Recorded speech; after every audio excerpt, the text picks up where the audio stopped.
बहुत समय पहले की बात है। एक गांव था प्रीतम नगर। प्रीतम नगर गांव में ही सोहन साव की हलवाई की दुकान थी। सोहन साव काफी ईमानदार थे और अपने कार्यों के प्रति वफादार थे। उनके हाथ में मानो कोई जादू सा था। उनकी मिठाइयाँ दूर दूर तक के गांवों में प्रसिद्ध थीं। गांव वालों का बिना सोहन साव की मिठाइयों के खाना पूरा ही नहीं होता था। अरे सोहन भैया, तुम्हारी हाथों में तो जादू है। हाँ हाँ सोहन भैया, आपकी मिठाइयों का राज क्या है? अरे भैया, कोई राज नहीं है, बस आप लोगों का प्यार और आशीर्वाद है और थोड़ी सी मेहनत, बस और क्या है। गांव की महिलाएं भी सोहन पर व्यंग करती थीं। अरे सोहन भैया, तुम्हारी मिठाइयों के बिना तो हमारे पतियों का पेट ही नहीं भरता।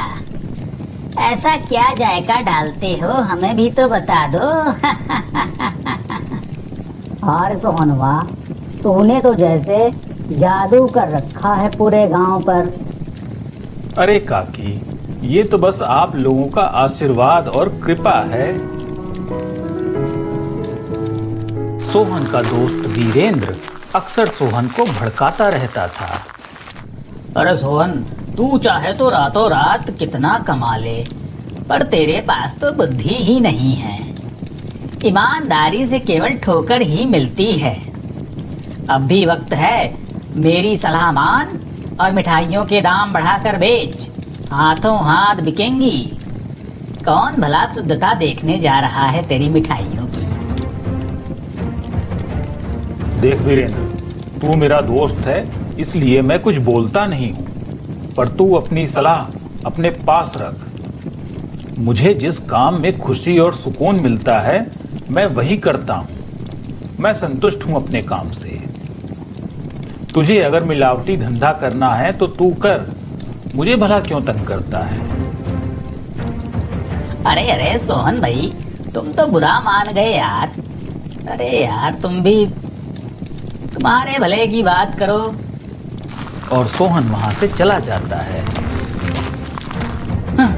भलाई का तो जमाना ही नहीं रहा। इसके हित की बात करो तब भी भड़कता है। जा, मेरा क्या जाता है, तू ही एक दिन पछताएगा।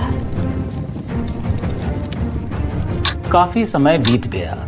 सोहन की मिठाइयों की प्रसिद्धि बढ़ती ही जा रही थी, पर दाम अब भी सस्ते थे और शुद्धता भी वैसी ही थी। समय यूं ही बीतता गया। बच्चे अब बड़े हो गए थे। इधर सोहन भी अब बूढ़ा हो चला था। अब बच्चे व्यापार संभालने लगे। सोहन भी अब दुकान पर कम ही बैठता था। बड़ा बेटा छुट्टन अब धंधा चलाने लगा था। छुट्टन को पिताजी का तरीका अच्छा नहीं लगता था। वह काफी घमंडी भी था और ग्राहकों से सीधे मुंह बात भी नहीं करता था। वो सोचता था, अगर पिताजी सही तरीके से धंधा चलाते तो आज हम कितने अमीर होते। वह पिताजी से कहता तो पिताजी उसे डांट लगाते। तुम्हारे पास किस चीज की कमी है? सभी चीजें तो हैं। याद रखो, बेईमानी का व्यापार ज्यादा दिन नहीं टिकता। समय यूं ही अपनी रफ्तार से चलता रहता है। इधर सोहन अब धीरे धीरे बीमार रहने लगता है। सारा धंधा पानी अब छुट्टन पुट्टन ही देखने लगते हैं। एक दिन छुट्टन की मुलाकात वीरेंद्र चाचा से हो जाती है। अरे चाचा जी प्रणाम। कैसे हो छुट्टन? पिताजी कैसे हैं?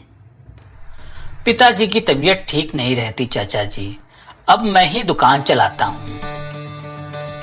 भाई बेटा, तुम्हारे पिताजी को मैंने कितनी बार समझाया पर मानते ही न थे। मेरी बात सुनी होती तो आज तुमसा कोई अमीर न होता। अरे आप तो मन की बात जान लेते हैं चाचा जी। और फिर वीरेंद्र चाचा ने छुट्टन के कान में कुछ कहा। छुट्टन हाँ में सिर हिलाता है। सही कहा चाचा जी, मैं ऐसा ही करूंगा। धीरे धीरे छुट्टन ने दुकान बढ़ाना शुरू किया। इसके लिए वह गांव से शुद्ध दूध और खाड़ की जगह बेकार सा सस्ता सा मिलावटी कच्चा माल खरीदने लगा। पैकेजिंग पर उसने अच्छा पैसा लगाया जिससे माल सुंदर दिखे। शुरुआत में तो बिक्री खूब हुई, पर गांव के लोगों को समझ में आने लगा कि मिठाइयों में अब वह बात नहीं रह गई है। गांव के कुछ लोग सोहन के पास शिकायत करने पहुंचते हैं। उनकी बात सुनकर सोहन छुट्टन को बुलाता है। अरे बेटा, यह तू क्या कर रहा है? वर्षों लग गए मुझे इस दुकान की प्रतिष्ठा बनाने में, और तू एक झटके में सब बर्बाद कर रहा है। पिताजी, अब आपका जमाना नहीं रह गया है। अब आजकल ऑनलाइन का जमाना है। आप ठहरे पुराने जमाने के आदमी, हमें अपनी तरह काम करने दीजिए। आपके हिसाब से काम करेंगे तो हम पिछड़े ही रह जाएंगे। यह सब सुनकर सोहन को बहुत निराशा होती है और वो बहुत दुखी होता है।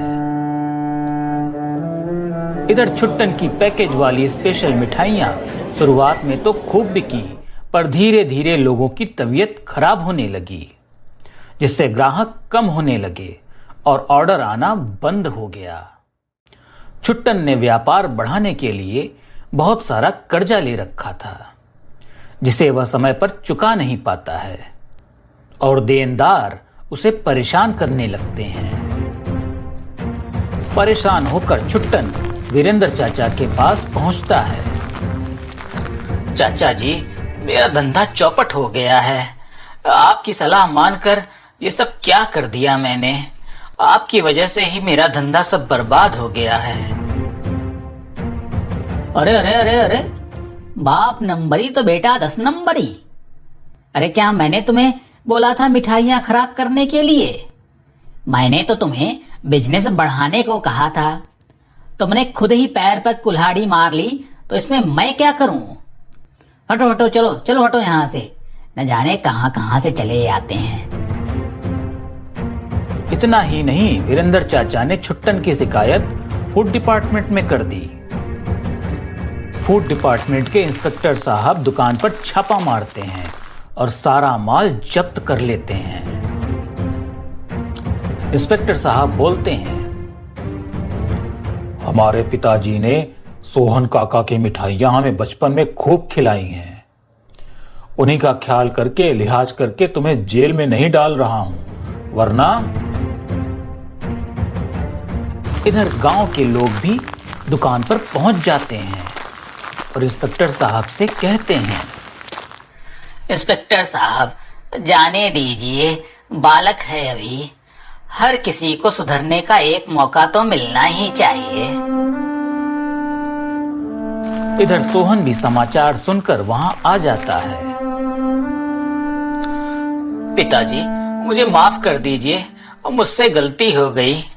अब मुझे वीरेंद्र चाचा ने सलाह दी थी, उन्हीं की सलाह मानकर मैंने ये सब किया।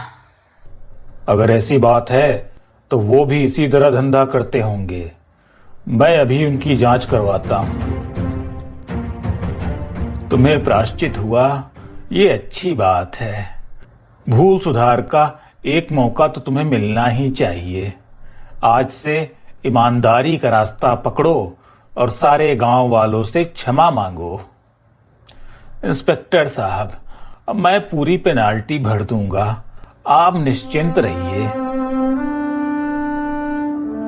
सोहन के कहने पर गांव वालों ने छुट्टन को क्षमा कर दिया।